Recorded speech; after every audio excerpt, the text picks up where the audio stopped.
Namun karena Jumat lalu Prodi Klimat baru menginformasikan ke Klimat 2018 kalau dari kami itu dikasih deadline mengumpulkan topik skripsi itu maksimal dikumpulkan hari Kamis besok.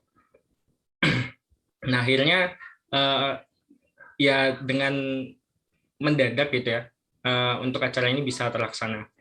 Mungkin langsung saja ya, karena mohon maaf kalau bertele-tele. Mungkin untuk sesi yang pertama, sharing session kali ini akan dibuka oleh Kak Tia, mungkin dengan presentasi terlebih dahulu.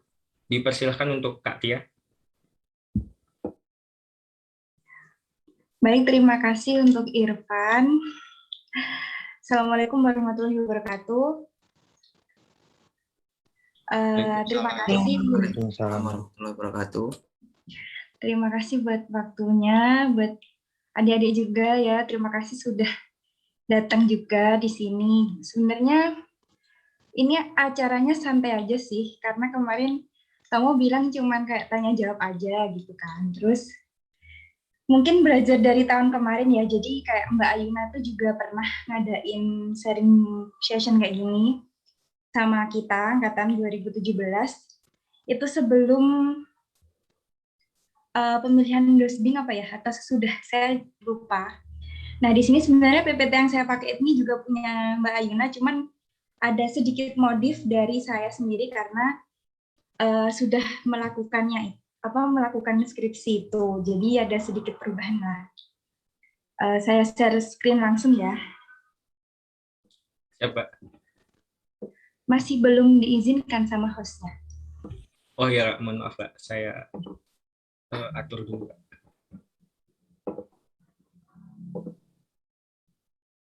Siap, mungkin bisa dicoba lagi Kak. Oke, udah bisa.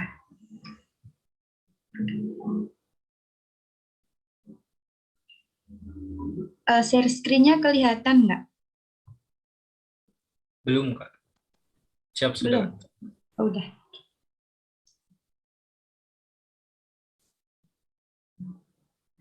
Mungkin nggak perlu perkenalan ya. Mungkin udah pada kenal. Nama saya Tia. Terus ini PPT-nya dari Mbak Ayuna, cuman ada beberapa yang yaitu tadi ada yang saya modifikasi karena menyesuaikan dengan kegiatan yang sudah saya lakukan.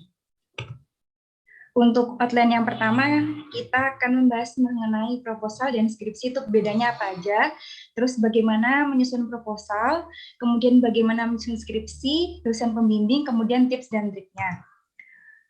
Untuk perbedaannya, yang pasti proposal itu 2 SKS di semester 7. Nah, itu mencakup rencana penelitian mulai dari bab 1 sampai bab 3. Bab satunya itu ada latar belakang, rumusan masalah, tujuan penelitian, sama manfaat penelitian. Terus bab 2-nya itu dasar teori, ada tinjauan pustaka sama landasan teori. Kemudian bab 3-nya ada metode penelitian, biasanya ada lokasi, data, metode, sama diagram alir. Terus skripsinya itu dia 4 SKS di semester 8, dan itu menulis bab 4 sama bab 5. Dan untuk proposal sama skripsi itu bimbingan minimal 10 kali, dan diuji sama dosen penguji yang sama. Kalau kemarin saya diuji sama Bu Okta sama Pak Amir, dan dosen pembimbingnya kebetulan sama Pak Pista.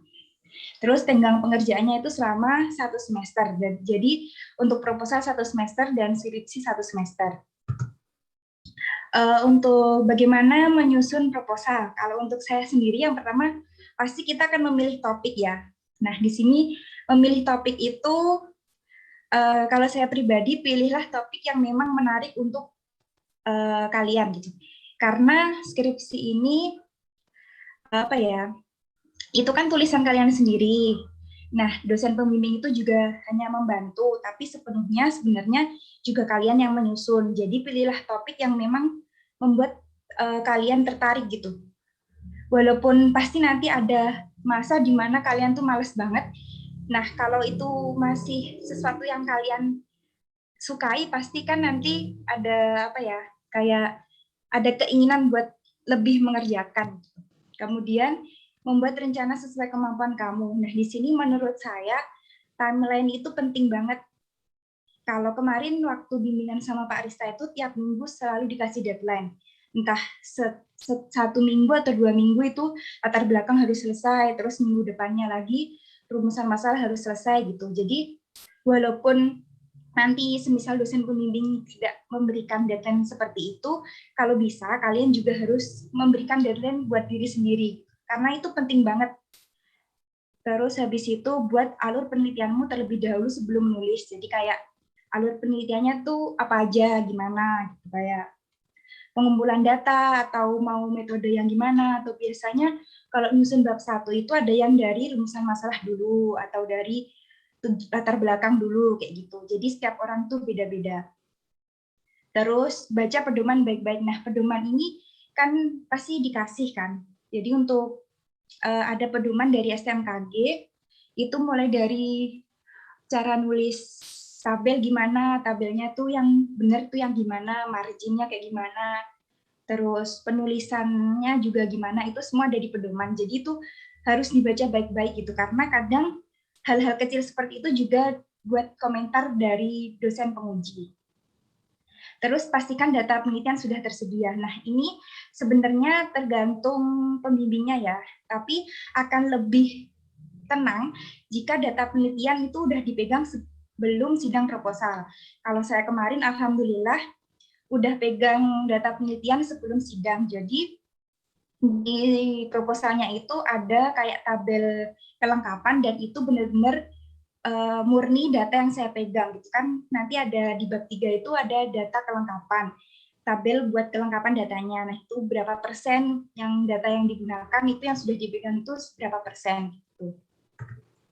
Terus untuk menyusun skripsi, nah habis sidang proposal kan pasti ada revisi, kemudian ada kita skripsi. Yang pasti yang pertama akan mengolah data dari metode yang sudah kalian pilih. Nah, setelah udah diolah datanya, kemudian pasti ada hasil kan. Nah, hasilnya itu ada beberapa poin penting, seperti kan kalau kita kan kebanyakan misal pakai time series. Nah, di situ ada pasti ada nilai tertinggi, ada nilai terendah, kemudian ada rata-ratanya. Nah, itu diambil poin-poin pentingnya. Itu nanti kalau udah dapat poin pentingnya, itu bisa dijabarin di hasil penelitian. Nah, di sini biasanya bab 4 itu tergantung dosen pembimbing, maksudnya gimana.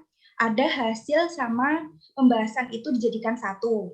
Ada juga hasil penelitian sendiri, ada pembahasan sendiri. Kalau dari Pak Rista kemarin itu hasil sama pembahasan sendiri-sendiri. Contohnya yang ini ya, jadi yang kotak pertama itu untuk hasil. Jadi ini benar-benar cuman jelasin kenaikan, penurunan, terus rata-rata tertinggi, konsentrasi tertinggi, kayak gitu. Ini dari konsentrasi PM, kayak gitu. Ini khusus, jadi ini membaca grafik, terus ya tinggal kita lihat hasilnya, kayak gitu. Nah, sedangkan kalau di pembahasan, di sini tuh ada kita kayak memberikan kesimpulan, dan di mana kayak PM itu selama 2018 sampai 2020 itu dia naik. Nah, itu karena disebabkan oleh apa? Nah, itu baru didukung sama penelitian. Contohnya di sini penelitian dari Hutauruk pada tahun 2020 gitu. Jadi pembahasan itu nggak sekedar cuman jelasin grafik, gambar atau tabel, cuman harus didukung sama penelitian yang ada di bab 2. Terus habis itu untuk dosen pembimbing. Nah, dosen pembimbing ini tugasnya membimbing, mengarahkan, memberikan saran untuk penyusunan proposal sama skripsi. Nah, untuk karakteristik tiap dosen itu kan beda-beda. Ada yang benar-benar mempercayakan 100% sama anak bimbingannya, ada juga yang benar-benar dituntun, terus ada juga yang memberikan deadline tiap minggu gitu. Jadi tiap dosen pembimbing itu nggak sama. Terus 60% itu penilaiannya dari dosen pembimbing. Jadi 100% nilai proposal atau skripsi itu yang paling berpengaruh itu dari penilaian dosen pembimbing. Jadi kalau bisa selama bimbingan itu kalian juga harus baik-baik sama dosen pembimbingnya. Terus untuk tips dan triknya, ini juga dari Mbak Ayuna sebenarnya. Cuman menurut saya ini juga bermanfaat untuk saya sendiri. Yang pertama, jangan dianggap remeh, tapi juga jangan terlalu serius. Jadi kayak kadang apa ya, jangan terlalu dianggap remeh gitu. Tapi cuma jangan terlalu dipikir, nanti kalau terlalu dipikir bisa stres. Terus dikerjakan kalau bisa tiap pekan, harus ada progres, ada yang harus dikerjakan gitu. Terus belajar tentang dunia Word dan Excel. Ini sangat benar-benar membantu walaupun tidak semua hanya menggunakan Excel, tapi kan pasti Excel itu akan membantu dari untuk mengolah data itu sangat apa ya, sangat penting lah. Nah, terus kalau untuk Word, nah ini juga harus tahu gimana caranya heading otomatis, terus cek kesalahan penulisan, terus ngatur gambarnya gimana, ngatur nomor halaman. Karena ini kalau kita lakukan satu-satu kan pasti banyak kesalahannya, jadi lebih baik memanfaatkan otomatisasi dari Word. Terus Excel juga ada kayak rumus-rumus di Excel itu yang harus kalau saya pribadi baru saya ketahui setelah saya nulis skripsi ini, baru tahu oh Excel ternyata bisa ngitung ini ya, ternyata Excel bisa, maksudnya Excel itu bisa sefungsional ini. Terus daftar pustaka otomatis ini juga penting karena biasanya ada beberapa yang telat gitu, bukan telat, miss, jadi kayak ada yang nggak dimasukin ke daftar pustaka. Dan kemarin saya pakai EndNote, alhamdulillah sangat membantu. Sebenarnya ada juga citasi dari Word itu juga membantu, cuman harus, karena ada beberapa yang kayak nggak sama gitu sama formatnya STMKG citasinya. Terus ini juga penting, minta format skripsi dari senior. Nah ini minta aja dari senior siapa yang menurut kalian bisa buat jadi patokan gitu, diminta aja. Kalau kemarin saya juga pakai punya Mbak Yuna, cuman ada beberapa yang kayak marginnya itu terlalu besar atau gimana gitu, jadi masih dibenahin. Terus ini pastikan data sudah tersedia sejak proposal. Sebenarnya ini juga penting, cuman tadi balik lagi sama yang dimintain data, karena kebanyakan dari teman-teman saya juga ada yang terkendala dari data. Terus jangan dikerjakan mepet deadline karena hasilnya bisa kurang maksimal dan itu menyebabkan banyak revisi. Dan kemudian kerjakan revisi secepatnya, jangan ditunda-tunda, karena kalau saya kan harus cepat-cepat ngerjain karena kadang saya lupa kemarin yang direvisi apa aja ya, karena kan pas dosennya ngomong kita nggak langsung bisa nulis dengan cepat kayak gitu. Jadi apa yang masih di otak itu masih fresh gitu kalau langsung dikerjakan. Nah, ini. Kemudian jangan malu bertanya sama teman, senior, jika kesulitan, jadi kayak saling membantu gitu. Jangan gini, teman-teman saya insya Allah bakalan mau ditanyain. Jadi buat adik-adik, mungkin bisa langsung nanya ke senior-seniornya gitu, yang kira-kira kemarin, nanti ini kalau udah dapat dosen pembimbing kemarin, Bapak ini dosennya gimana Kak? Gitu, dosennya gimana Kak, enak atau enggak? Jadi bisa ditanyain langsung ke teman-teman saya gitu. Insya Allah pasti mau membantu kok. Terus rukun dengan teman seperbimbingan. Nah ini juga teman bimbingan ini sangat berpengaruh ya, maksudnya kemarin saya juga sangat dibantu sama teman-teman sebimbingan saya. Jadi kayak walaupun online itu masih tetap ngobrolnya juga tetap, jadi kayak tetap membantu gitulah istilahnya.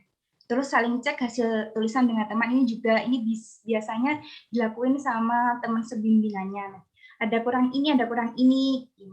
Jangan malu bertanya, minta saran kepada dosen pembimbing. Nah ini juga penting, jadi kayak dosen pembimbing itu harus ditanyain gitu loh deh, karena kenapa nanti semisal waktu sidang yang belain kalian itu juga dosen pembimbing kalian gitu.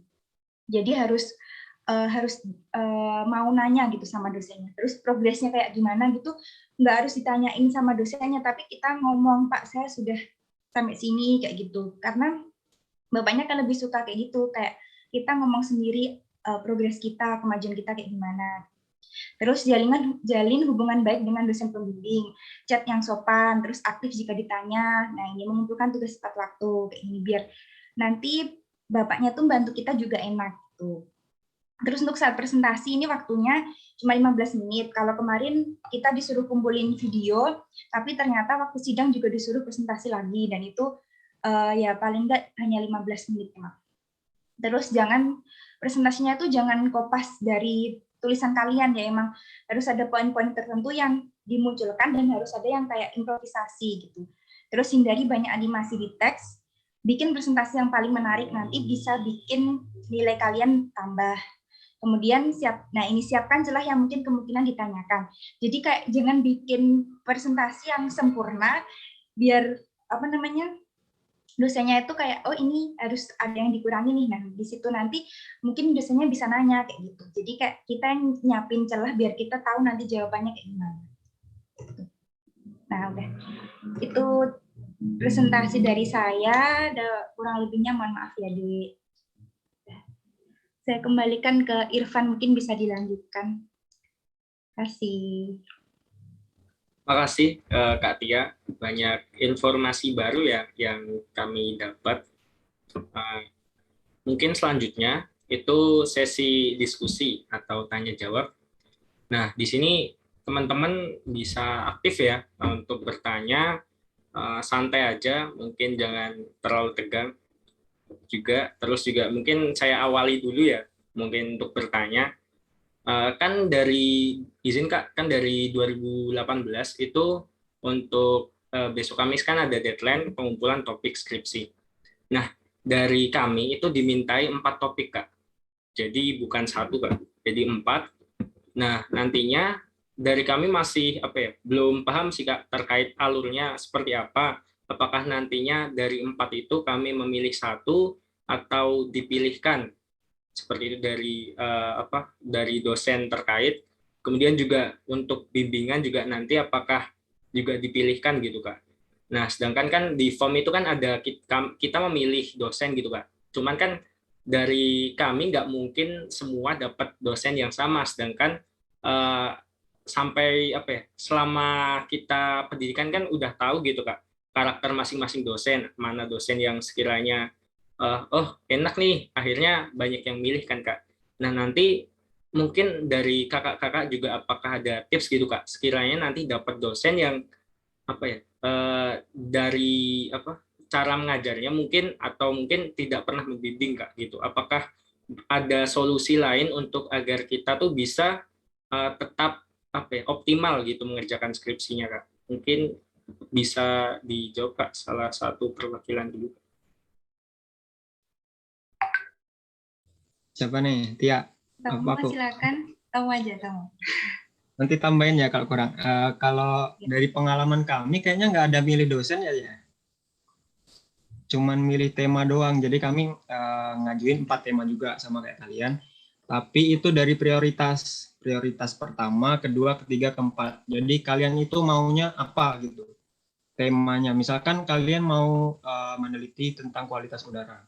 Pengen banget kualitas udara. Kalian taruh di nomor 1. Terus yang kedua kalian pengen tentang apa, misalkan musim, kalian taruh di nomor 2. Ketiga, keempat gitu seterusnya. Jadi kayak prioritas kalian tuh pengen bangetnya di mana gitu. Nah, nanti dari prodi atau set prodi yang mengelompokkan kalian. Jadi itu udah udah diserahkan ke mereka gitu loh. Kita nggak bisa milih. Kalau kami dulu kayak gitu. Jadi udah dapat hasil akhir lah gitu.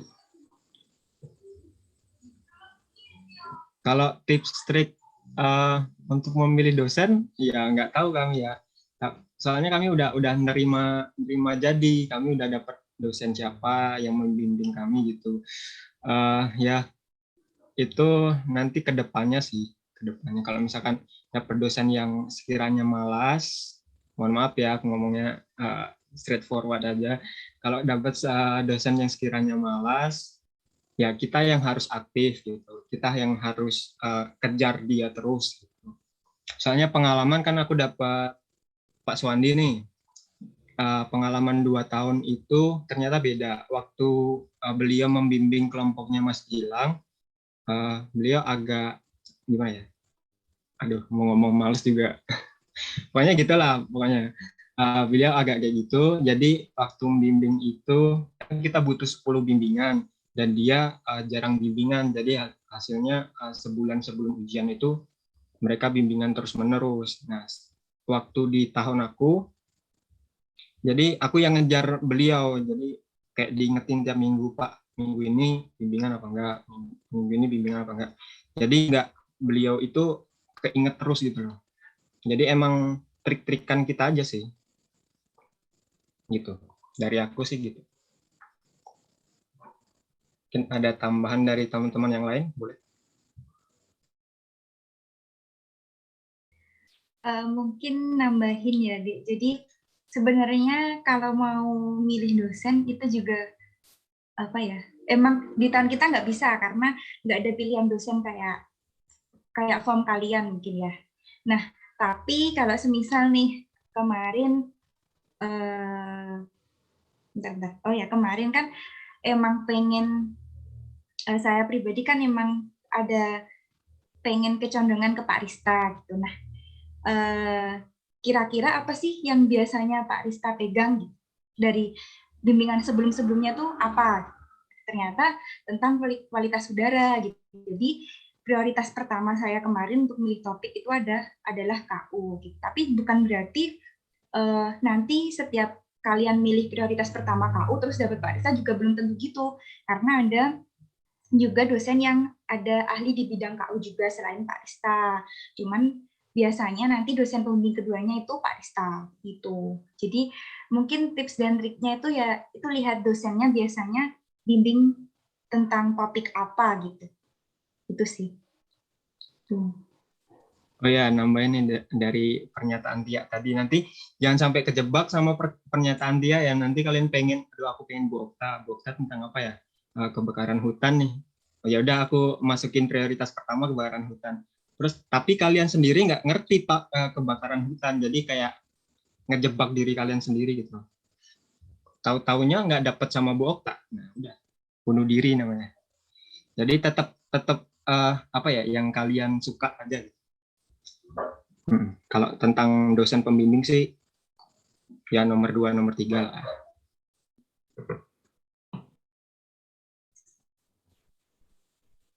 Izin Kak, mungkin apakah ada yang mau menambahkan Kak? Mungkin cukup ya Kak untuk pertanyaan pertama. Nah, ya. Mungkin izin Kak, mungkin dari saya menambahkan, kadang tuh overthinking gitu Kak. Nah, semisal kita itu akhirnya dapat gitu Kak, mungkin dosen yang seperti tadi yang dibilang Bang Yohanes, jarang mengajar gitu. Nah, kadang pun sekali mengajar tuh poin-poinnya nggak dapat gitu Bang. Nah, apakah kita memang yang harus survive sendiri Bang untuk mengerjakan skripsinya, atau mungkin juga bisa bertanya ke dosen lainnya, atau mungkin difasilitasi forum-forum dengan dosen lainnya juga, atau gimana ya Bang, untuk biar kita tuh lebih optimal gitu Bang dari klimatnya. Oke. Ini pas banget sama dospemku ya. Jujur aja kalau dospemku tuh dia tuh kayak ngelepas tangan gitu. Jadi kalau waktu bimbingan ya cuman nanyain doang, kamu udah sampai mana, apa kendalanya gitu doang. Tapi secara pengerjaan, secara pemikiran, konsep dan lain sebagainya, semuanya kami yang mikir. Dan kebetulan emang kami dapat dosen kayak gitu. Nah, caranya gimana ya, kita harus mandiri, kita harus cari, kalau misalkan nggak tahu ya cari ke dosen lain. Jadi kalau pengalaman aku sendiri, aku sampai nanya ke 3 dosen yang berbeda. Aku sampai nanya ke Bu Okta, Pak Rista, sama Pak Nur untuk membantu mikirin konsep, metode dan lain sebagainya. Karena emang ya jujur aja nggak bisa ngandelin dospem secara langsung gitu. Kayak gitu. Bisa juga nanya ke seniornya. Kayak gitu aja sih kalau dari aku. Mungkin dari pengalaman dari dospem lain nih. Yang lain. Karena kita nggak tahu. Aku tahu yang dimaksud Irfan itu siapa. Izinkan, mungkin kan sudah rahasia umum ya Kak, kalau sesama jurusan. Apa, kita buka-bukaan aja lah. Oke, siap Kak. Nah, nama juga nggak apa-apa lah. Misal juga kayak misalkan nih, kan kami juga karakter dosen saat mengampu bimbingan skripsi kami juga belum tahu ya Kak, apakah seperti biasanya mengajar atau tidak. Cuman kan ada kecenderungan mungkin ke arah sana kan Kak. Nah, seperti yang kita tahu kayak misalkan Pak Suwandi gitu jarang masuk ya, mungkin karena beliau kan sudah sepuh juga kan Kak. Terus juga mungkin nah untuk misalkan karakternya Pak Fendi sama Pak Irfan Bang atau Kak itu gimana ya Kak? Apakah Pak Fendi juga jarang masuk nantinya saat bimbingan. Kemudian apakah juga kadang waktu pelajaran Pak Irfan dari kami penguasaan konsep beliau juga kurang gitu Bang. Akhirnya di kami pun mentah gitu, nggak terlalu masuk gitu Bang. Nah itu apakah bisa mengajukan juga bimbingan kedua atau bagaimana Bang? Mungkin bisa dikasih tips dan solusinya Bang. Atau Kak semuanya. Bentar deh, Pak Suwandi udah pensiun kan? Iya udah. Siap Ya udah, sudah. berarti nggak bimbing. Ya, berarti Ya. nggak bimbing kayaknya Pak Suwandi. Iya. Kalau buat Pak Irfan sama siapa tadi satunya? Pak Fendi. Pak Fendi. Ya. Pak Irfan siapa Mungkin sih? Dayu ya? Dayu Pak. bisa. Iya, Dayu bisa. Wah, Dan- aku Pak Ada Irfan nggak Fendi. sih di sini? Iya, Ya. nggak apa-apa, Dayu Kalau- jawab aja. Aku dari Pak Fendi ya. Kalau Yang mau Pak Fendi, kuota chat saya. Oke. jadi kayak kemarin itu kan kita nggak bisa milih siapa dosennya. Jadinya karena emang passion dari awal pengen ke kualitas udara, jadinya udah aku masukin aja kualitas materi tentang kualitas udara. Nah kebetulan dapetnya Pak Fendi. Awalnya udah takut juga sebenarnya, kayak backgroundnya Pak Fendi kan kita tahu dari IPB kan ya, jadi mungkin kayak seputar pertanian agroklimat gitu. Tapi beberapa hari kemudian dapatlah jadwal, dapat tulisan kalau pembimbing keduanya itu Parista. Nah di situ jadi kayak ngerasa aman sih. Cuma kalau misalnya Pak Fendi di bimbingan saya itu, dia itu lebih ke perhatiinnya itu ke penulisannya sih. Kayak mungkin kalau materi ya itu balik lagi. Jadi kalau yang punya kalau kayak saya itu, saya ngerasa kayak ya beruntung nggak beruntung gitu. Yang beruntungnya yang pertama ada Parista yang ngebantuin materi, dan ada Pak Fendi yang ngecekin penulisan gitu kan. Jadi kayak fokusnya tuh beda. Jadi kalau misalnya ada salah bisa dibenerin gitu loh. Cuma ya emang kalau Pak Fendi itu kalau yang materinya dia nggak nguasain, dia itu cenderung ke penulisan. Jadi lagi-lagi di kita sendiri yang pinter-pinter gimana biar bisa dapat materi yang baik dan benar gitu.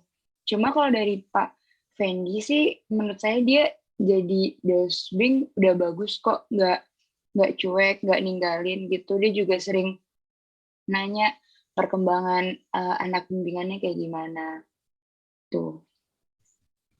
Aku mau nambahin sedikit. Aku juga dari Pak Fendi ya. Terus sebenarnya Pak Fendi walaupun mungkin nggak terlalu mengerti soal selain agroklimat, tapi waktu aku tanya kan aku bukan agroklimat ya Pak. Prediksi. Tapi Pak Fendi itu walaupun aku prediksi dia tetap berusaha membantu gitu. Pokoknya berusaha membantu walaupun si Lutfi juga dia kesehatan kan. Pak Fendi itu tetap mau membantu, mau tetap ngasih saran walaupun kayak bukan soal penulisan doang gitu. Aku tanya materi ini, Pak judulnya ini gimana gitu. Pak, saya pakai ini gimana gitu. Bapaknya tetap berusaha untuk membantu, tetap berusaha menjawab gitu. Mungkin kalau kalian merasa kalau jawabannya kurang gitu, kayak materinya ini aku kurang ngerti, kayak bapaknya kurang memberikan kayak kurang gitu, bapaknya ngasih solusi gitu, ya kalian cari aja kayak dosen yang lain gitu, atau mungkin tanya ke senior gitu. Ini Pak Fendi sangat mau membantu gitu, sangat membantu pokoknya. Bukan hanya penulisan doang ya, ke materi juga bapaknya tetap benar-benar membantu kok.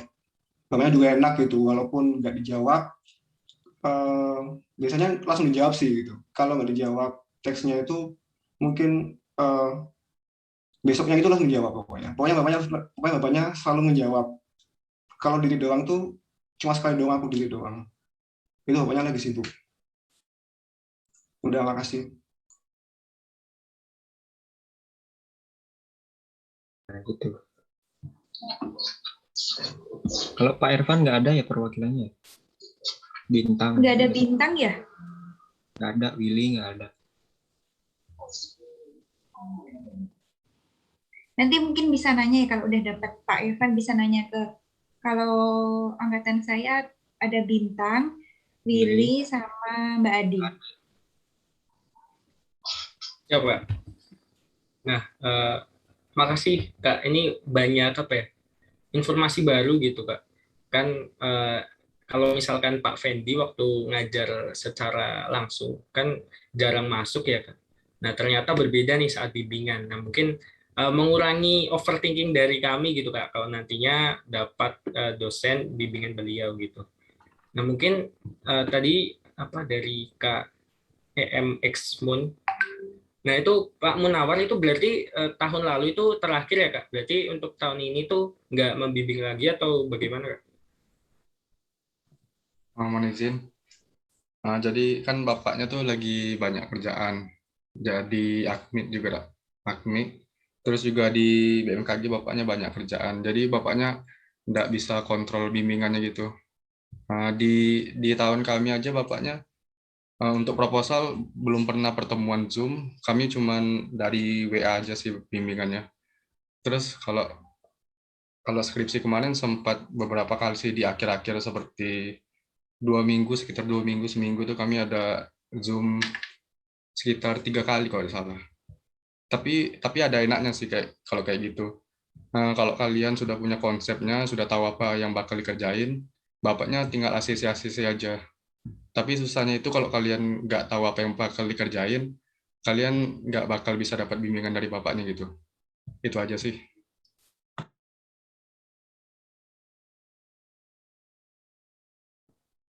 Oke, makasih Kak Farid ya? Atau siapa nggak? M. Beda. Aku nambahin dok. Oh iya, siap. Tadi kan nanya tentang dosen kedua ya, dosen pembimbing kedua. Kalau nggak salah kelompok Dayu itu emang udah ditentuin dari side prodi kan?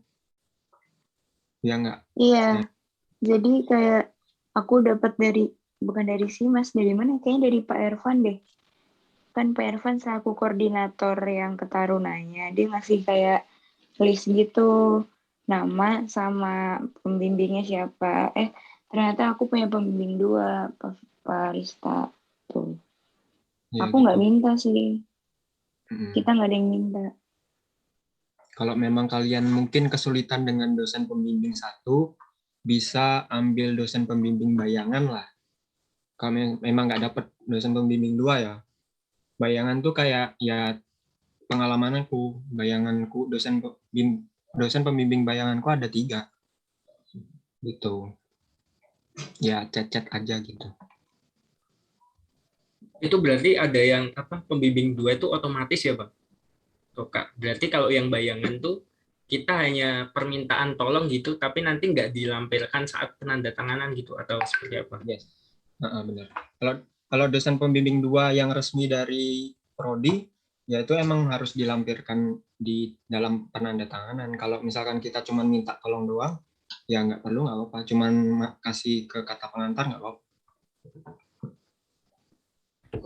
Siap, Bang. Nah, mungkin udah banyak ya pertanyaan dari saya. Mungkin dari teman-teman lain kayaknya banyak yang ingin bertanya juga. Dipersilakan untuk teman-teman mungkin bisa raise hand atau langsung aja ngomongnya. Itu yang mau nanya Pak Irfan udah ada Mbak Ade. Mbak Ade bimbingannya Pak Irfan. Halo semuanya, maaf ya baru gabung. Halo Mbak Ade. Hai Dayu. Ternyata Tia, kirain Dayu. Itu dia. Nah, tadi adik-adiknya nanya tuh, kalau Pak Irfan sama Pak Fendi gimana? Nah, Pak Fendi Ya, udah aku dijelaskan. bukan Pak Fendi. Pak Fendi Ya, Dayu. maksudnya. Oh, Nanyanya apa? Yang Eh, sama Pak gimana Irfan.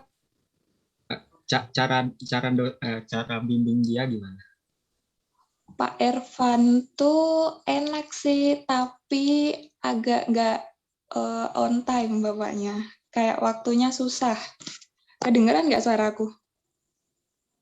Kedengaran nggak? Beneran.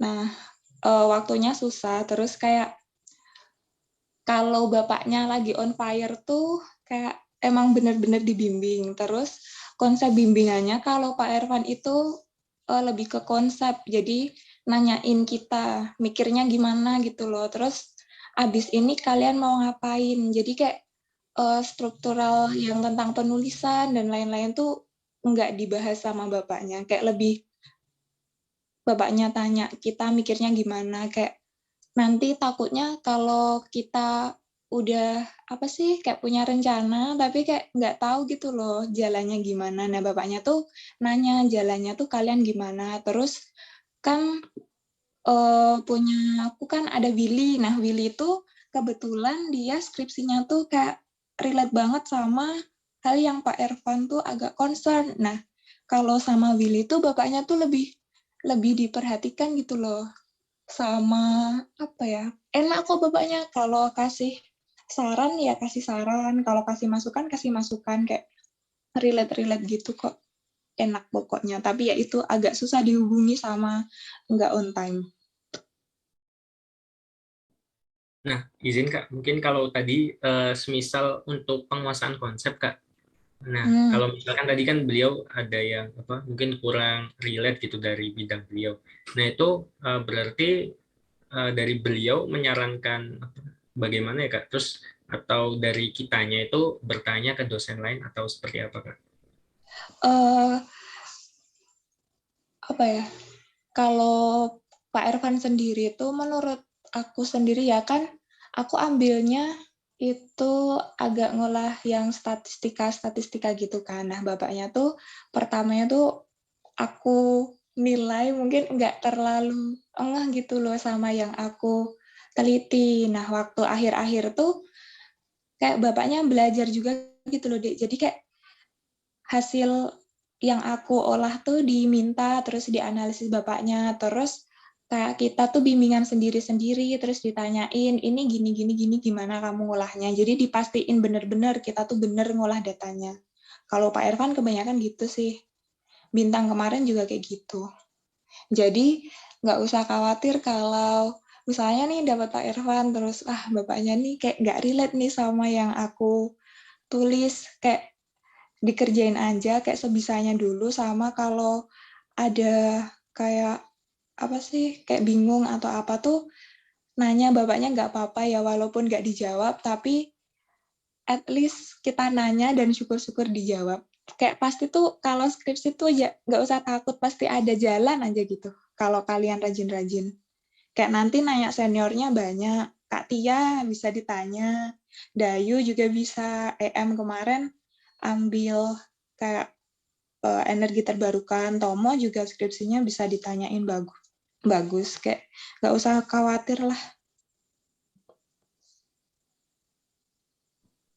Siap Kak. Nah, mungkin dari teman-teman nih mau bertanya dipersilakan ya. Langsung aja. Izin bertanya. Ayo, langsung Mas. Mohon izin Kak, izin perkenalkan diri, perkenalkan nama saya Firmansyah. Izin bertanya terkait metode penelitian. Kan salah satu pertimbangan kita dalam menentuin tema atau judul skripsi itu adalah metodenya gitu Kak. Ya, apakah metodenya ada atau enggak, apakah metodenya itu sesuai sama data yang tersedia gitu. Nah, dalam proses bimbingan sendiri gitu, ketika kita bingung dalam penentuan metode itu, apakah dosen memberikan referensi ataupun masukan kepada kita. Terus pertanyaan kedua, kan kita dapat di pembimbing 1 dan pembimbing 2. Tadi ada beberapa yang dapat pembimbing 1 sama pembimbing 2. Nah, dari alur ketika pembimbingannya sendiri, itu ketika kita bingung atau ketika ingin konsultasi itu, dua-duanya hadir ataukah gimana gitu Kak? Sekian Kak pertanyaan dari saya.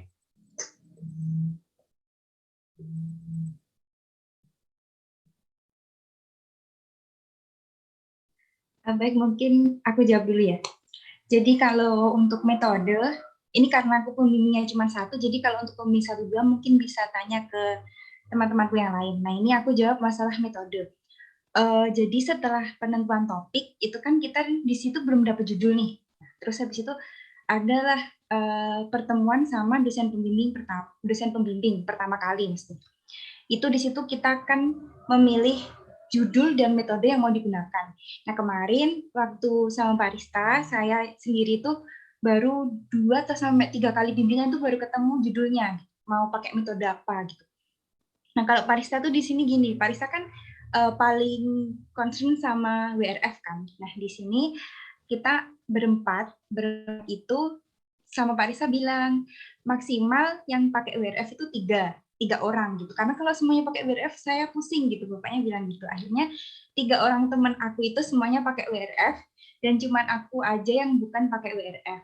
Nah, di situ akhirnya bingung dong metode apa yang akan saya gunakan, metode apa yang mau aku ambil nih. Akhirnya bapaknya bilang, coba deh kayak si Nanda, Kak Nanda yang 2016. Jadi Kak Nanda itu ngambil sebuah jurnal dari kemarin dari Cina, terus dia pakai metode itu di Indonesia. Dan Pak Rista juga ternyata menerapkan itu ke saya, cuman bukan pakai metodenya Kak Nanda. Jadi saya belajar metode baru dari sebuah jurnal. Kemarin jurnalnya siapa ya? Jurnalnya Zhang pada tahun 2017 itu. Jadi benar-benar belajar sesuatu yang baru dan itu metodenya benar-benar metode baru dan Pak Rista juga belum menguasai pada saat itu. Akhirnya saya sama Pak Rista juga belajar bareng gitu. Jadi untuk metode, semisal benar kata Mbak Ade tadi, semisal dosennya belum ngerti apa metode yang kita gunakan atau menggunakan metode baru, itu pasti dosennya akan sama-sama belajar. Kemarin gitu. Jadi kemarin sempat benar-benar bimbingan cuman sama Pak Rista doang buat memikirkan skrip yang beberapa kali nggak ketemu gitu. Dan jadi kalau metode benar-benar itu kalau bisa ya, ini saran dari Mbak Ayuna, kalau bisa semisal kalian sudah menemukan metode yang kalian kuasai, ambil itu aja. Karena skripsi itu kan belajar untuk menulis. Nah, kalau semisal bukan untuk keren-kerenan katanya gitu. Ya emang enggak, karena memang kalau semisal kalian enggak menguasai metode itu, bener-bener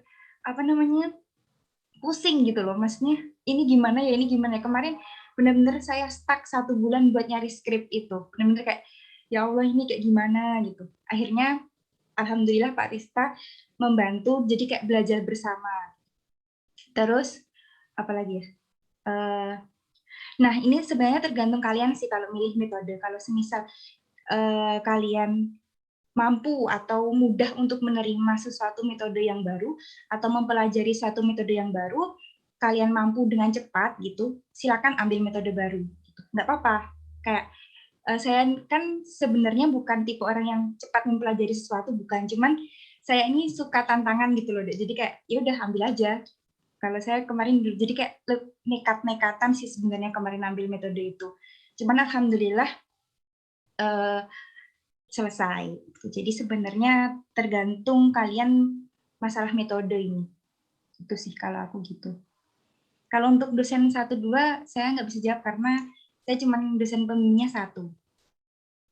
Mungkin dari teman-teman ada yang mau menambah.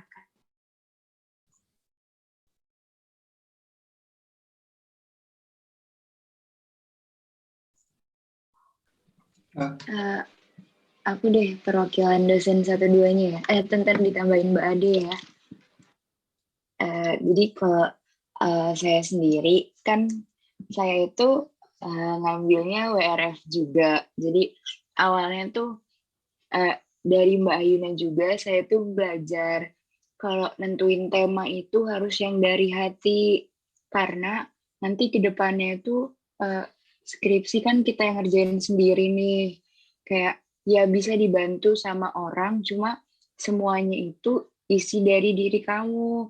Kalau misalnya nanti tema atau topiknya itu karena ikut-ikutan temen, atau emang nggak dari hati kamu dan cuma kayak udahlah biar gampang, takutnya nanti tuh ke depannya kalian tuh ngerjainnya nggak maksimal, apalagi di kondisi pandemi kayak gini.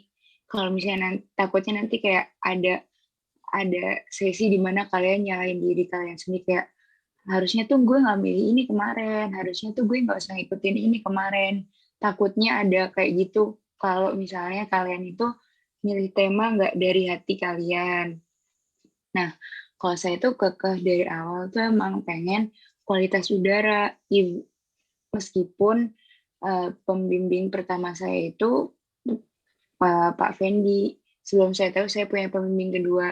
Nah, setelah punya pembimbing kedua, kami ada konsultasi. Itu kalau ada konsultasi atau rapat, itu selalu dibarengin pembimbing 1 sama pembimbing 2 dalam satu Zoom. Itu awal-awal untuk nentuin tema. Sama kayak Tia juga, saya nggak langsung dapat sekali pertemuan. Saya harus disuruh baca-baca jurnal dulu, dicari referensi. Akhirnya saya ingat saya di pertemuan kedua kayaknya saya dapat judul dan itu WRF. Saya juga baru tahu kalau ternyata Pak Rista ngebatasin WRF itu cuma buat 3 orang doang. Tapi ternyata saya anak bimbingan keduanya dapat WRF gitu. Di situ untuk masalah metodenya ya emang saya, Berta, Novan sama Ardi itu sampai harus balik ke Ponbet buat kita bolak-balik make lab krim buat nyari skripnya. Di situ Pak Rista nemenin, bantuin kita. Di situ juga Pak Fendi. Kebetulan Pak Fendi juga ruangannya kan di ruangannya Pak Suwandi yang dulu, jadi ruangannya di lab krim. Beliau juga nemenin, kayak dia kayak nggak lepas tangan gitu loh, meskipun kayak mungkin Pak Fendi nggak terlalu paham, tapi di situ saya senangnya Bapaknya itu ngapresiasi gitu loh, kayak ya udah kamu saya udah lihat kok perjuangan kamu udah bolak-balik, udah kayak gini, nggak apa-apa, ini udah bagus kok. Jadi kayak meskipun hasilnya itu masih belum baik, tapi Pak Fendi ini masih bisa ngapresiasi anak-anaknya. Itu untuk saya ya, karena saya yang langsung ketemu sama beliau. Mungkin kalau kayak rekan saya yang lainnya kan enggak. Itu sih kalau dari saya. Izin nambahin ya, Di. Yang dibilang Tia sama Dayu tadi tuh bener banget. Kalau skripsi itu kayak nggak usah yang terlalu ngambis-ngambis tuh boleh, asal kayak kalian yakin gitu loh ngerjainnya tuh bisa sama selesai. Nah, itu kalian boleh ngambis. Terus yang masalah metode, oh iya, aku mau nambahin kalau bimbingannya Pak Irfan itu dari aku kemarin tuh, waktu bimbingan pertama tuh kita ditanyain kalian udah siap judul atau belum. Nah, kebetulan dari kelompok bimbingan aku tuh semuanya tuh kayak udah mikirin gitu loh mau nulis apa. Jadi kayak kita udah tahu kita mau nulis ini. Walaupun kayak belum terlalu risetnya terlalu dalam. Nah, pertama tuh bimbingan tuh kita kayak langsung presentasi gitu loh. Izin Pak, kami judulnya mau ini dengan pertimbangan ini. Nah, kemarin itu kalau dari aku sendiri itu nggak dapet judul pertama yang aku ajuin. Aku dapet judul kedua yang aku ajuin. Terus kalau Willy itu dia judulnya tuh semuanya tuh kayak istilahnya ditolak gitu loh. Kayak baru pertemuan kedua itu dia inisiatif, Pak saya mau ini, terus oke, yakin bisa nggak bisa. Nah, itu yang pertama. Terus buat metode tuh bener juga, metode yang kita pakai tuh kayak kita udah nentuin sendiri. Nah, dari aku sendiri kan kemarin udah tahu gitu loh, aku pengen ngolahnya tuh kayak gini, jadi metodenya tuh aku udah tahu. Nah, buat kesulitannya itu, kemarin aku tuh ada nemu kesulitan buat ngolahnya tuh gimana gitu loh. Soalnya datanya tuh mencar-mencar, terus kayak analisisnya tuh mau dibikin kayak gimana. Nah, aku nanya sama Pak Ervan. Karena Pak Ervannya mungkin sibuk, jadi nggak bisa bales gitu loh. Kayak pertanyaan yang aku overthinking ini gimana selesai nggak skripsiku tuh nggak dijawab sama Pak Ervan. Tapi sama Pak Amir tuh dijawab. Kayak di situ gunanya dosen kedua sih. Bener tadi kata Dayu kayak, ya baru tahu kalau WRF 3 terus ternyata ketemunya Pak Rista, ya itu mungkin juga udah jodoh gitu loh kalau skripsinya itu ya itu gitu loh. Nah, aku sendiri juga gitu. Pak Irfan enggak ngasih feedback yang baik, terus alhamdulillah tuh ada pencerahan dari Pak Amir gitu. Jadi buat metode yang tadi siapa yang nanya, Firman ya, kalau masih mencari tuh ya nggak apa-apa deh. Yang penting tuh kamu nyari usaha dulu, terus nanti kalau nggak bisa tuh nanya sama dosen. Saran dari Tomo tadi juga apa ya, patut dipertimbangkan gitu loh, kayak kalau kamu cuma punya satu dosen ya cari aja dosen kayak bayangan, kayak dosen-dosen di STMK gitu baik-baik kok, sama nanya seniornya juga nggak apa-apa. Jadi semangat. Bisa menjawab pertanyaannya nggak, Firman? Siap, bisa Kak. Terima kasih Kak. Oke. Nambahin dikit banget. Overthinking buat proposal sama skripsi itu nggak worth it sebenarnya. Like literally kalian bakal lulus dan dapat A atau minimal amin. Mantap jiwa ya, Robi.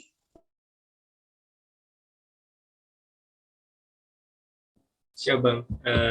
Terima kasih Kakak dan Abang yang tadi sudah menjawab pertanyaan dari Firman. Mungkin ada pertanyaan lainnya dari teman-teman. Silahkan aja ya, santai di sini forum. Mohon izin. Ya, Nancy. Izin bertanya Kak, ini kan itu kan di list dari tema 1 sampai tema 4 gitu kan Kak, untuk form pertama. Terus udah pembagian dosen, ada nggak Kak kebagiannya bukan tema yang pertama di list tapi yang kedua gitu, jadinya yang kedua diambilnya gitu Kak. Makasih.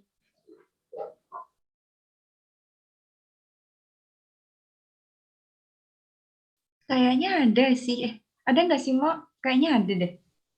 Kayaknya sih ada. Gini ya, Dek ya. Kalau untuk sejujurnya prioritas itu gimana ya? 80% untuk penentuan ini aja sih, dosen pembimbing aja sih. Kayaknya.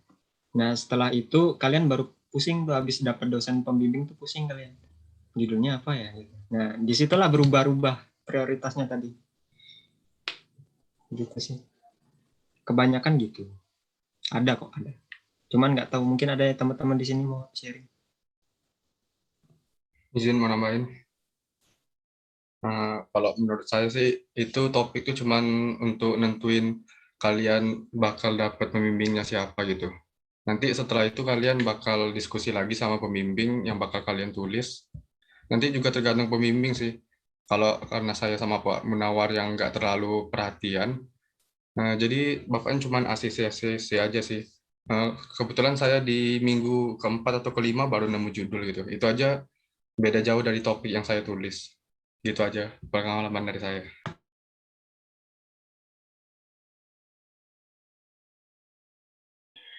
Nambahin lagi ya, Dek. Jadi gini, semisal nih topik pertama kalian milih KU gitu. Nah, terus dapatlah barista. Tuh, terus habis itu pas bimbingan tuh bapaknya nanya, kalian mau ambil tema apa gitu. Semisal di luar KU juga nggak apa-apa, cuman ya nanti itu saya tidak terlalu nggak terlalu paham, jadi kita tetap belajar sama-sama. Jadi bukan berarti tema pertama itu nanti akan menjadi terus di bawah gitu sampai kalian dapat judul, enggak. Jadi ya itu balik lagi dengan menyesuaikan dosen pembimbingnya lagi juga. Semisal setelah dapat dosen pembimbing nih, terus ternyata kalian ada berubah pikiran, ada kayak baru baca jurnal misal, terus nemu sesuatu yang menarik, itu juga mungkin bisa dikonsultasikan gitu loh. Jadi bukan berarti kalian milih tema sekarang, kalian milih 4 prioritas tema terus harus benar-benar semuanya atau salah satu harus dari situ, enggak harus kayak gitu. Cuman mungkin memang itu menjadi pertimbangan untuk kalian memilih dosen pembimbing gitu. Gimana Rensi, apa sudah bisa menjawab pertanyaan? Oh ya, udah nambahin, ada nambahin. Kalau untuk Bu Okta kayaknya beliau tuh kayak strict sih, nggak tahu sih. Ada Hafid dari sini ya. Coba nanti dibenerin kalau aku salah. Kemarin si Fahmi itu awal-awal disuruh jabarin prioritas pertama, apa, terus kenapa kamu milih ini, latar belakang kamu milih tema itu apa, kayak gitu loh. Jadi kayak harus ready gitu loh. Nggak tahu sih, mungkin Hafid bisa nambahin. Itu untuk Bu Okta. Kayak beliau tuh lihat prioritas kita gitu. Izin mau. Untuk nanti awal-awal bimbingan nanti dikasih sebuah Excel. Nah, nantinya itu diisi beberapa judul, maksimal 5 judul. Nah, nanti di tiap judulnya itu dikasih apakah datanya sudah siap, terus berapa persen kamu untuk menekuni judul itu. Ya, pokok itulah nanti yang diisi dalam Excel.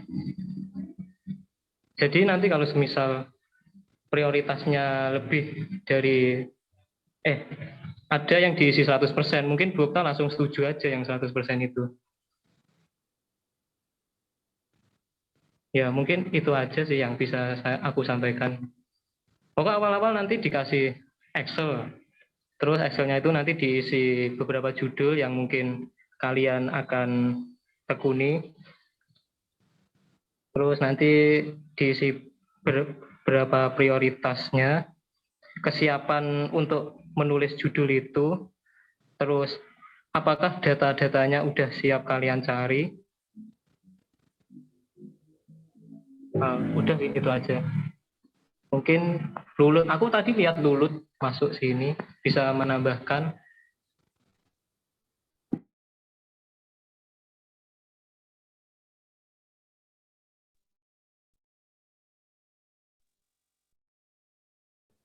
Mohon izin Kak Lulut, apakah bisa menambahkan Kak? Sama sih, nggak jauh beda kayak yang Habib tadi bilang. Jadi nanti dikasih Excel, terus ditulis maksimal 5 judul, terus ditanya datanya udah ada atau belum. Oh iya, terus ini disuruh cari jurnal pendukung minimal 10 atau 15 gitu. Nanti ibunya minta ringkasan dari jurnal yang udah dibaca juga.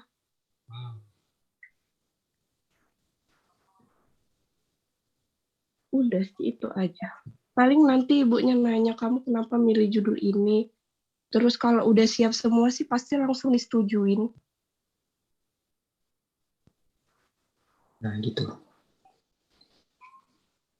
Gitu tuh, kalau prioritas emang gimana ya? Tiap dosen juga beda-beda sih. Nggak terlalu strict kok. Tenang aja. Tapi tenang, kalau dapat Bu Okta kalian jangan takut. Karena apa ya? Sepengalaman bimbingannya Bu Okta, dosen-dosen penguji itu ya responnya baik sih sama hasil kepenulisan dari kelompoknya Bu Okta. Terus kalau ngebimbing juga enak, alhamdulillahnya enak. Aku kayak nggak nyangka gitu dapat Bu Okta dulu. Padahal kalau aku pikir-pikir dulunya itu aku malah nggak mau dapat bimbingannya Bu Okta. Ternyata malah dapat bimbingannya Bu Okta.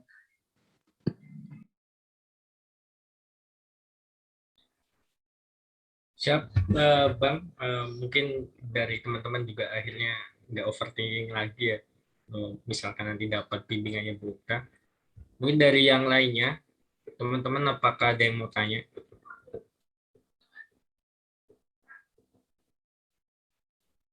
Bentar sebelum lanjut nih, nggak ada yang Indonesia Timur kan? Oh iya. Ada nggak nggak? ada, Bang. Nggak ada. Adanya Indonesia tengah, Bang. kayak masih lah 9:30. Bisa Iya. lah. Dari teman-teman yang lain ada nggak pertanyaan? Mohon izin. Oh ya, silakan, Mod. Mohon izin Kak, mohon izin Bang. Izin memperkenalkan diri terlebih dahulu. Nama saya Timothy Van Gultom. Di sini saya akan bertanya tentang pengambilan data di UPT Stasiun Klimat, Kak. dan bagaimana tata caranya, apakah langsung ke stasiun, apa harus merujuk ke pihak kampus terlebih dahulu, Kak? Siap, terima kasih, Kak.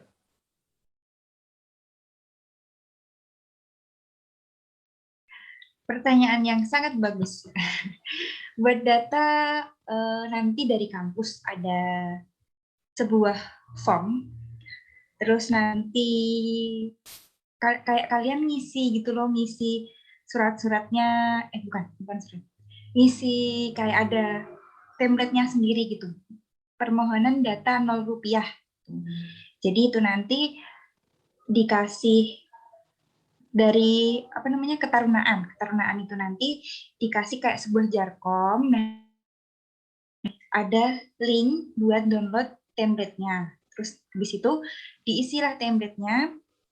Setelah itu dimasukkan ke sebuah grup di mana kalian nge-up template itu, nge-up berkasnya itu. Jadi berkasnya kemarin ada beberapa yang kayak permohonan 0 rupiah, terus habis itu ada beberapa kok. Nanti bisa minta dari seniornya, gimana caranya bikinnya gitu. Nah itu nanti setelah udah di-up di grup itu, kalian dikasih kayak tanda tangan sama stempel kalau nggak salah. Nah di situ nanti habis itu udah selesai, baru kalian serahinlah ke UPT-nya atau ke PTSP. Kalau di pusat nanti minta data di pusat itu nanti ke PTSP. Kalau yang untuk ke UPT ya langsung hubungin seniornya gitu. Maksudnya izin senior, ini surat-surat kelengkapannya untuk meminta data. Itu sih. Jadi sebenarnya ada template-nya kok nanti. Dan itu suratnya dari ketarunaan.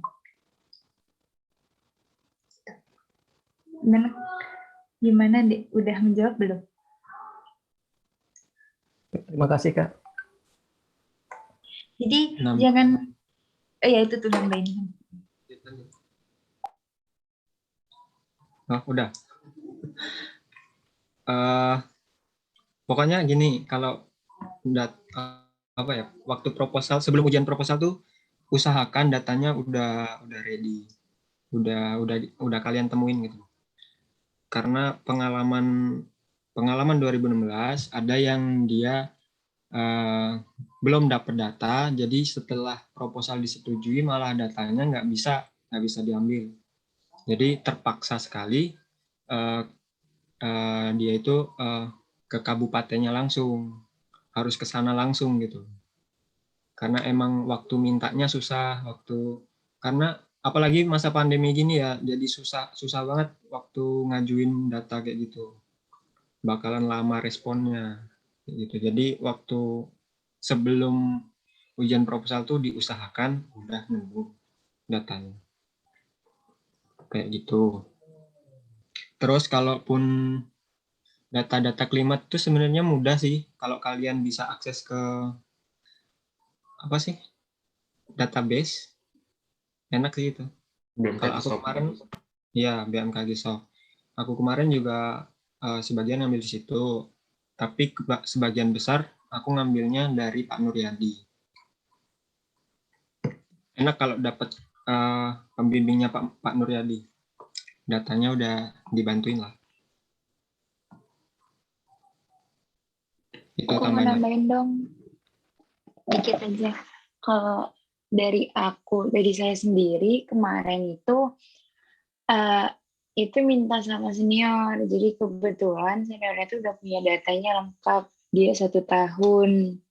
Kalau saya tuh cuma butuh 1 bulan. Jadi kalian juga lihat-lihat gitu senior, misalnya wilayah penelitiannya sama atau wilayah penelitiannya sama, mungkin bisa ditanya dulu ke dia. Cuma nanti pas nanya ke seniornya, kemarin saya nanya kayak gini, kayak izin Kak, apa harus harus izin dulu lewat Parista atau boleh saya minta ke kakak langsung. Terus akhirnya kakaknya bilang coba tanya dulu ke Parista, terus dari Paristanya juga santai aja, kayak udah langsung aja, akhirnya langsung dikasih gitu. Lihat kesempatan gitu lah, ada senior yang gampang nggak gitu. Pasti saya yakin seniornya, maksudnya kalian juga mintanya baik-baik lah ya, dan kayak tahu lah gimana sih unggah-ungguh sopan santunnya gitu. Semisal kalau kalian mau lewat senior, nggak lewat yang apa dari kampus itu. Itu aja. Ya betul, kalau data skripsi boleh kok. Misalkan ngambil dari data yang udah diolah skripsi sebelumnya. Cuman emang sumbernya harus sumber yang sama. Bukan sumber data skripsi senior tuh bukan. Boleh kok ngambil dari situ. Boleh izin nambahin nggak? Silakan. Kemarin itu kalau data tuh dari aku sendiri kan kemarin juga mau minta tapi nggak jadi. Nah, ada teman-teman juga kok 2017 yang minta data. Itu contohnya EM kemarin, EM minta di Staklim Deli Serdang kan ya, M? Bener deh. Nah, itu mungkin nanti yang masalah data BMKG bisa nanya EM. Nah, aku di sini mau nambahin data yang bukan dari BMKG. Aku nggak tahu nanti kalian bakalan pakai data yang dari luar BMKG atau enggak. Nah, pokoknya yang diomongin Tia tadi juga benar. Nanti kita dapat edaran dan itu tuh ada surat dari kampus buat instansi BMKG sama di luar. Nah, saran aku kalau kalian mau cari data di luar, contohnya di dinas dinas lah, dinas apapun. Tadi tuh bener kata Tomo, kayak dipastiin dulu dia gimana. Nah, kebetulan mau sharing aja. Kemarin itu aku kan ambil subjek penelitiannya itu di Sumatera Utara. Karena pandemi ini kayak susah gitu kan mau ke sananya. Nah, aku cari itu kemarin nanya-nanya sama anak Sumut. Kayak aku nanya, selah ini gimana, terus disaranin ke ini aja. Terus aku minta tolong ke junior, alhamdulillah dia mau. Terus aku juga apa sih, kayak ngontak langsung gitu loh. Jadi kalian ngontak langsung dulu deh pokoknya sama instansi luar ataupun dari BMKG-nya. Insya Allah dibales walaupun lama.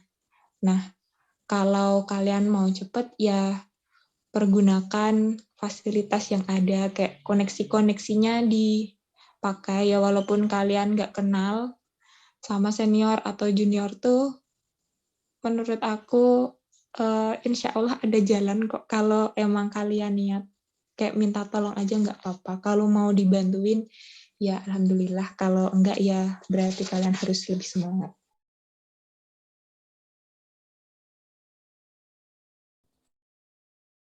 Makasih Kak.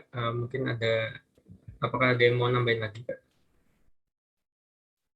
Kalau nggak ada, ini ada pertanyaan dari Firman terkait tema dengan energi terbarukan. Nah, itu dosen yang membimbing itu siapa ya, Kak?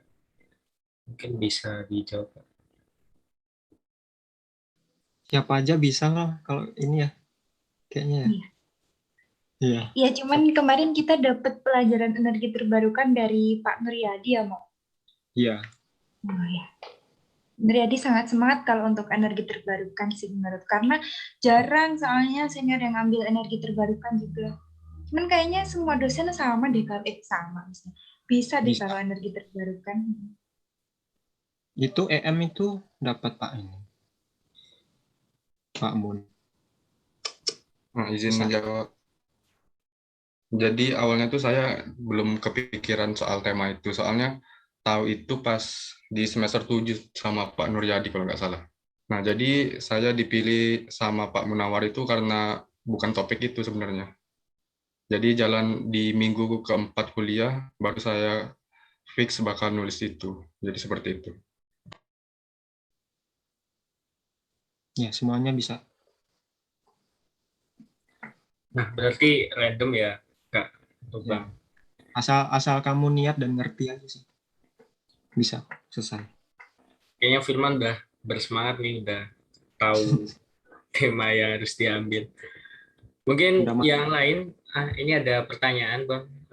Kalau misalkan nanti sampai tengah jalan, apakah ada kejadian, Bang? Itu misalkan sudah sidang proposal atau mungkin sudah membuat proposalnya, itu apakah bisa ditolak kemudian judulnya dan disuruh diubah? Apakah udah pernah ada kejadian seperti itu, Bang? Atau Kak? Bisa sih, bisa. Ganti judul setelah setelah ujian proposal bisa.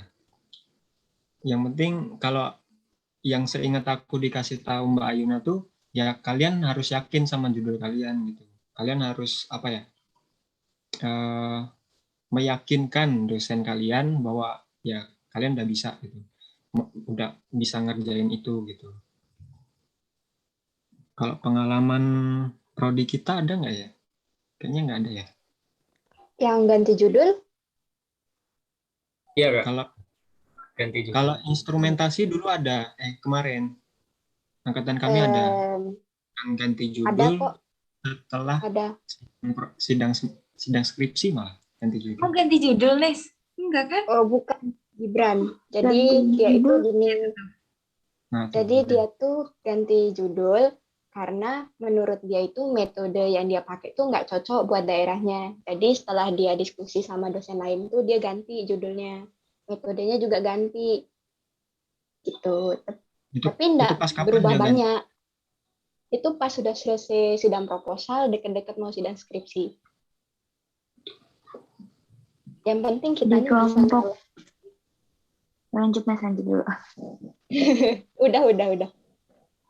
Kalau di kelompokku juga ada Robi. Kalau Robi kayaknya udah live deh. Kalau Robi itu dia karena judulnya itu tuh nggak mencakup semua dan kurang menjelaskan isi dari proposal. Kalau nggak salah itu dia ganti di proposal. Jadi habis sidang proposal ada komen dari penguji masalah judul di situ sih. Karena dia disuruh ganti karena judulnya tuh nggak mencakup seluruh isinya gitu. Betul, bisa. Yang penting kalian paham lah kalian mau neliti apa gitu. Dan ganti judul itu bisa jadi ganti hampir semuanya atau cuman ganti kata-kata doang. Kalau aku kemarin cuman ganti kata-kata doang, tapi ada juga yang kalau ganti judul ya harus ganti metode, ya harus ganti latar belakang, macam-macam sih. Gitu.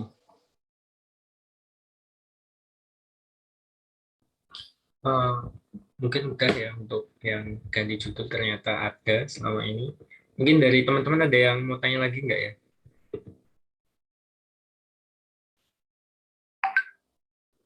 Izin tanya kan. Izin Kak, izin Bang, izin tanya.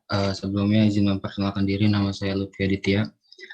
Izin Bang, Kak, saya mau tanya pertama, itu ada satu dosen pembimbing yang nggak mesti satu tema ya Bang, Kak. Jadi dalam satu dosen pembimbing itu ada beberapa tema yang diambil sama Taruna ya.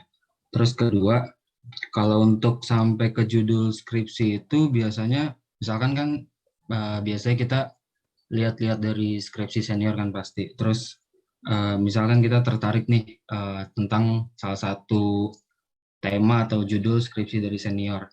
Nah, terus untuk cari pembaruan dari judul tersebut itu biasanya gimana? Dan boleh nggak sih kalau kita untuk pembaruannya itu misalkan dari segi lokasi atau waktunya aja gitu, tapi kayak metode ya pasti datanya juga bakal sama gitu, kayak gitu boleh apa enggak?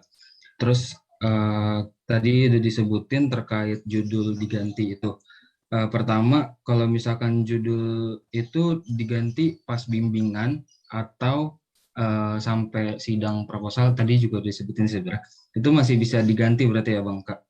Terus kalau misalkan tadi juga udah disebutin sama Bang Togo, kalau judul itu bisa diganti sampai ke metode juga, terus data juga, tapi juga bisa cuma kata-kata doang. Nah, kalau misalkan dia diganti sampai metode atau datanya harus diganti itu karena apa gitu? Metodenya harus diganti itu biasanya karena apa? Mungkin itu sih. Terima kasih.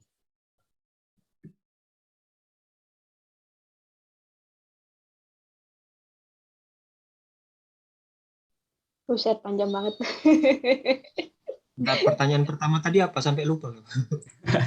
Yang pertama ada yang satu dos BIM itu nggak meski satu tema, kayak ada beberapa yang misalkan tadi kayak saya lihat misalkan yang bimbingannya Pak Fendi apa siapa ya? Itu kan Kadayu tentang KU, terus ada yang permukaan laut atau gitu-gitu. Jadi satu dashboard itu ada yang nggak satu tema gitu ya Kak? Atau gimana? Langsung aja ya, karena mention Pak Fendi, ya kebetulan Pak Fendi itu saya WRF kualitas udara, terus Robi suhu muka laut pakai Pearson sama MCA. Kalau Lutfi itu dia kerentanan DBD pakai Fuzi.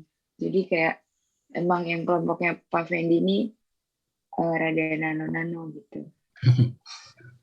Cuma mungkin kelompok lain ada yang lainnya. Nggak harus satu tema. Kalau kalian mikir Pak Rista harus kualitas udara, kayaknya nggak juga sih. Bu Okta harus kebakaran hutan, nggak juga. Random kok.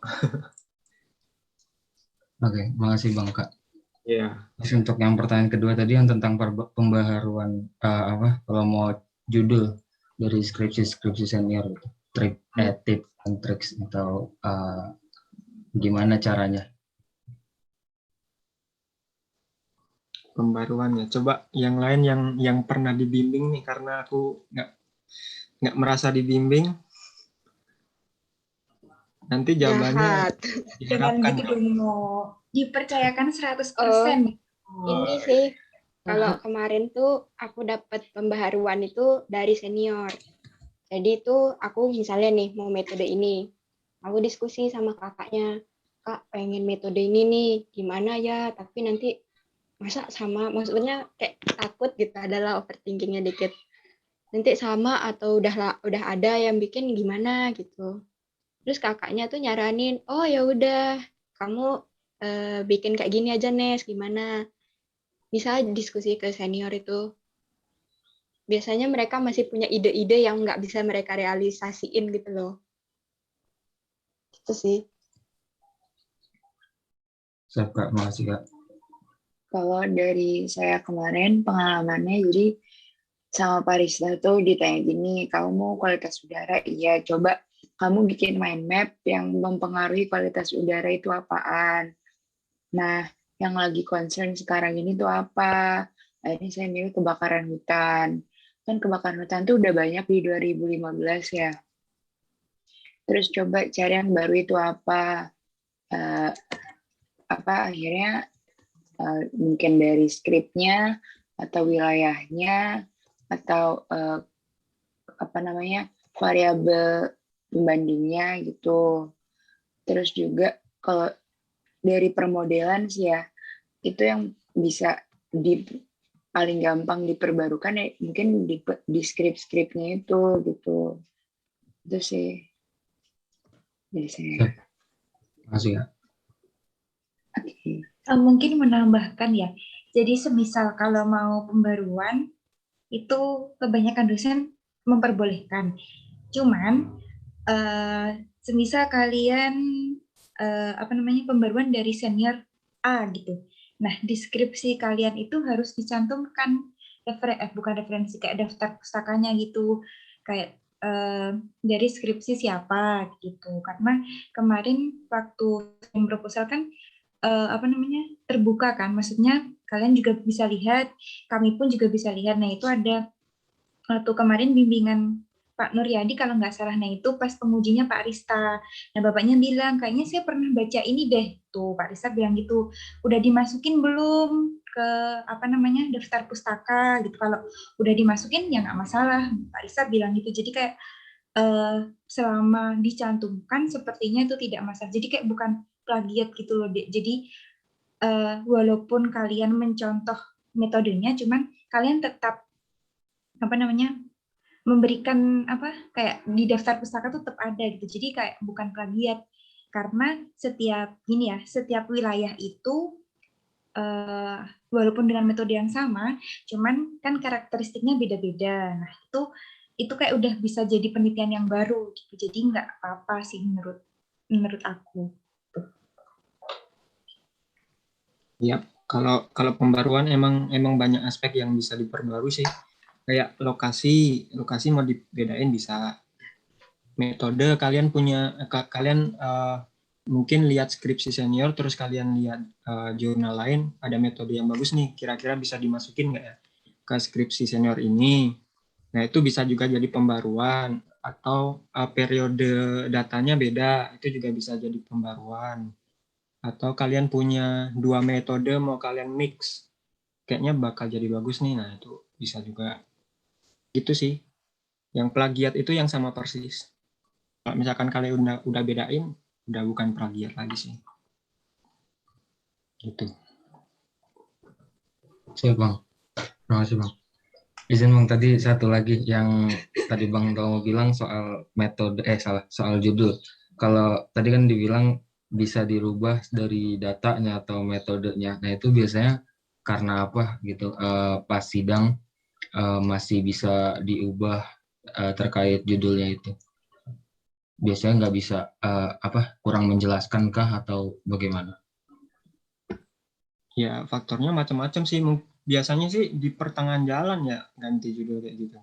Mungkin datanya nggak ada atau metodenya kayaknya salah nih. Nah, kalau di judul itu kan kita nyantumin apa ya? Nyantumin tujuan kita, metode kita juga di judul. Terus habis itu lokasi penelitian juga di judul biasanya. Nah, itulah sebabnya kalau misalkan ganti judul, ya bisa jadi malah ganti latar belakang, ganti metode, ganti, ya bisa hampir semuanya ganti. Biasanya sih tengah jalan sih.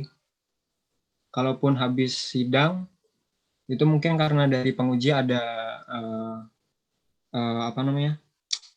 ide atau ada usulan-usulan yang mungkin kalian bisa terima. Nah, habis itu ganti judul. Kayak gitu.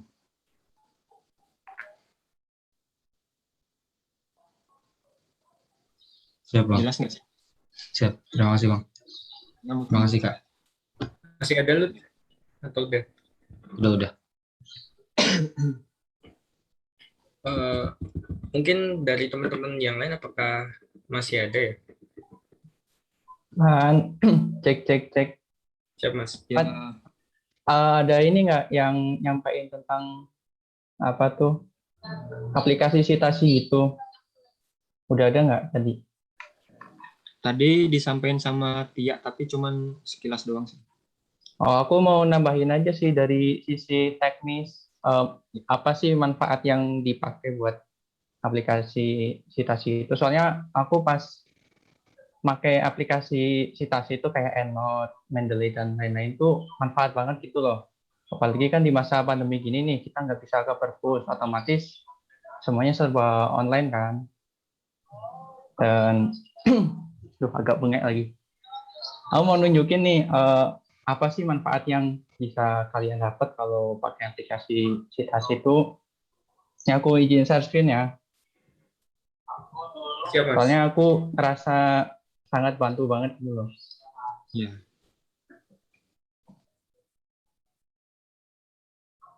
Nah, ini aku pakai Zotero, ada lain-lain sih, ada EndNote, ada Mendeley.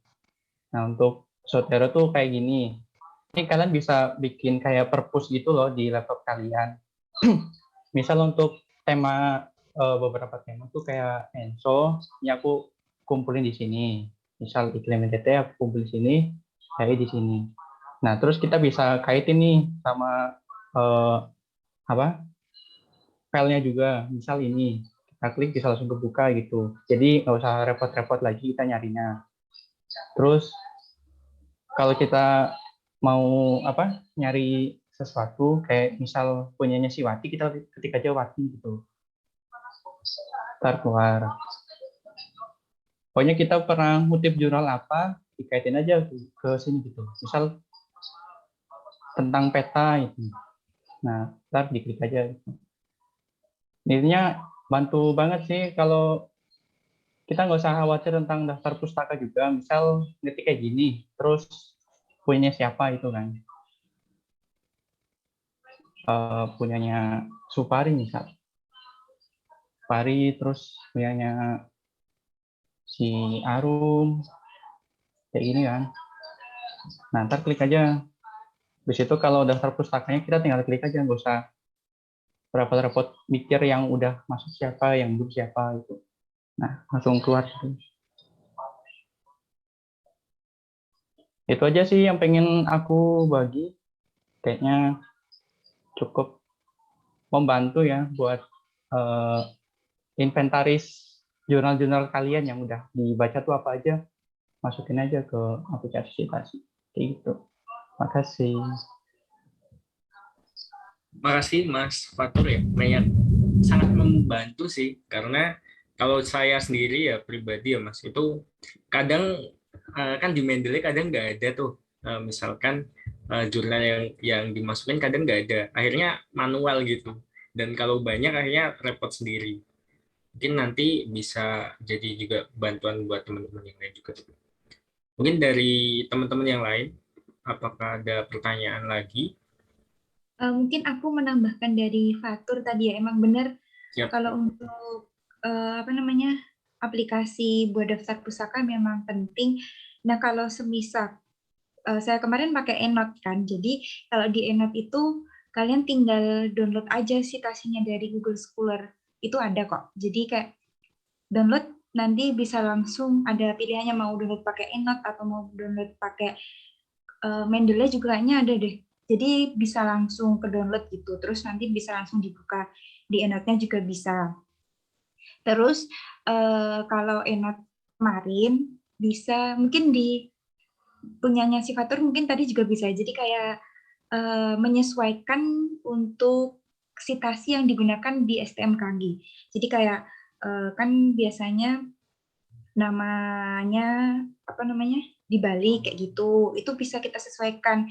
Terus habis itu ada titik atau koma atau spasi, nah itu bisa sangat disesuaikan formatnya tuh sih. Jadi penting banget sih memang benar kalau buat daftar pusaka itu, karena kalau sampai lupa benar-benar ya kacau jadinya, kayak kok nggak ada dicari tuh sih.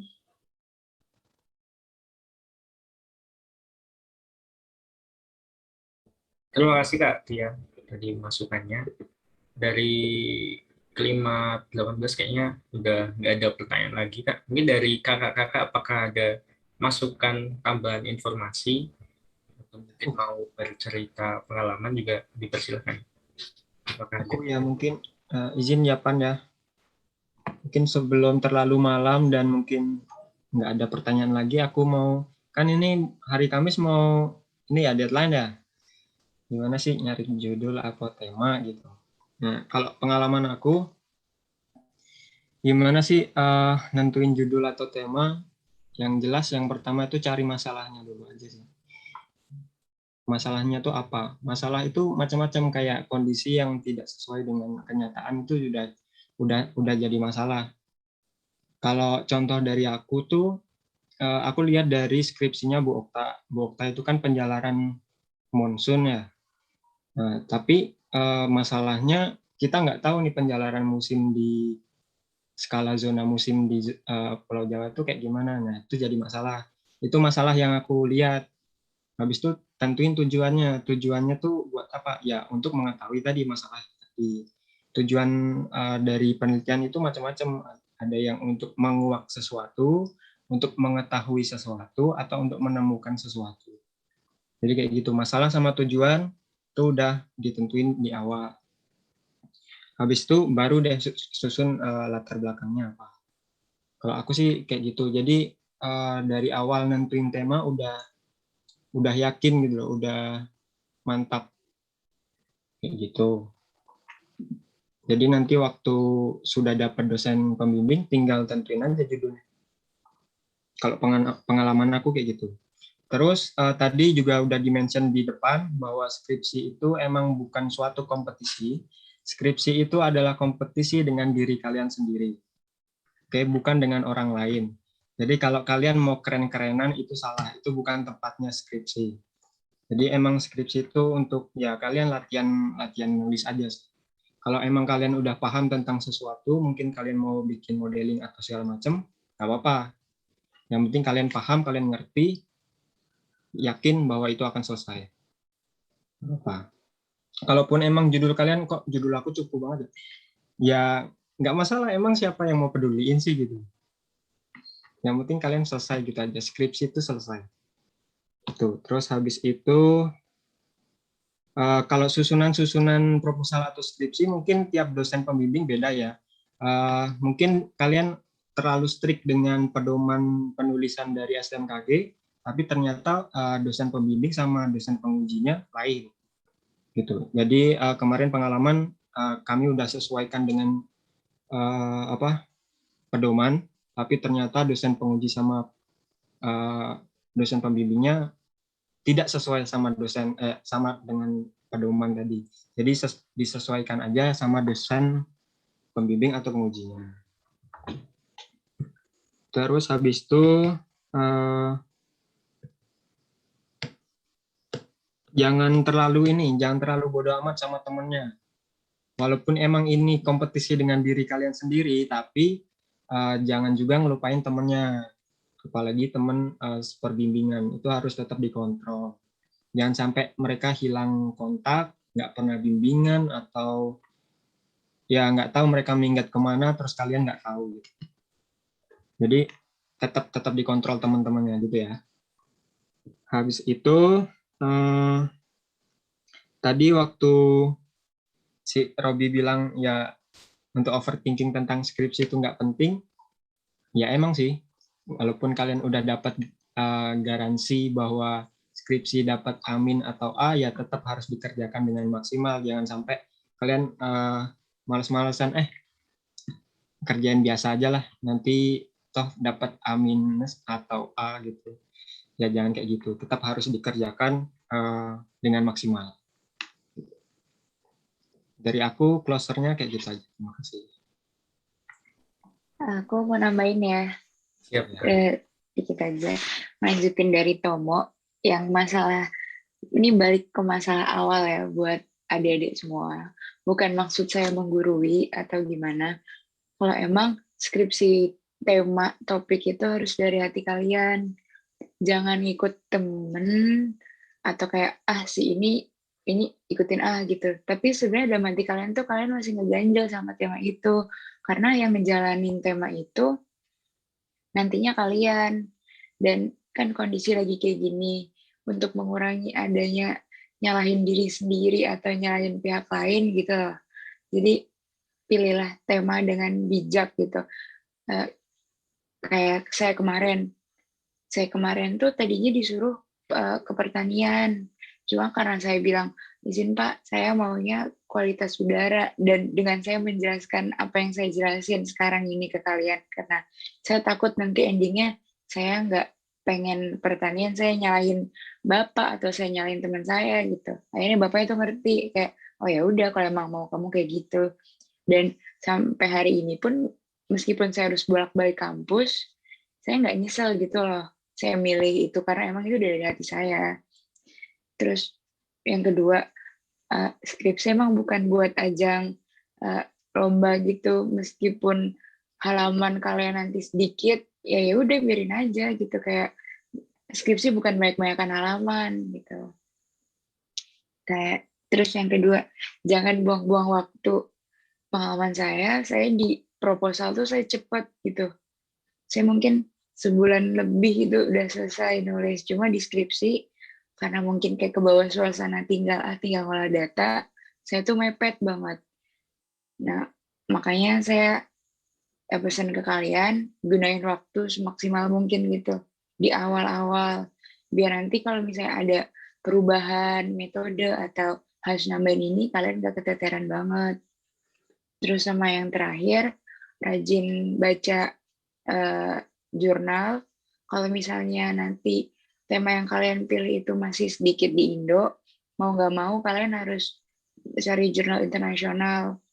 Ya nggak apa-apa, buat belajar juga, siapa tahu kalian mau S2 kan, jadi nanti udah ada basic skill-nya gitu, udah kebiasa buat baca jurnal bahasa Inggris, meskipun pusing harus ngertiin ke Indo, terus nanti kalian mahamin lagi, cuma ya nggak apa-apa, itu bagian dari proses. Sekian dari saya. Semangat ya. Siap, Kak. terima kasih Abang dan Kakak tadi atas masukannya yang bermanfaat banget bagi kami, Kak. Dan juga akhirnya teman-teman juga mungkin sedikit terbuka gitu, yang sebelumnya panik, kemudian juga mungkin berpikir hanya wah pingin keren skripsinya, akhirnya bisa lebih tenang gitu dan lebih sesuai dengan karakter dirinya. Mungkin tadi yang satu yang saya tekankan untuk teman-teman, jika memang ada kendala nantinya bisa langsung tanya ke temannya yang mungkin bisa lebih berpengalaman dan lebih mungkin lebih menguasai di bidang itu. Dan juga yang semisal sudah bisa juga jangan tinggalkan temannya, tetap ingat temannya, dan kalau bisa saling mengingatkan dan juga saling membantu.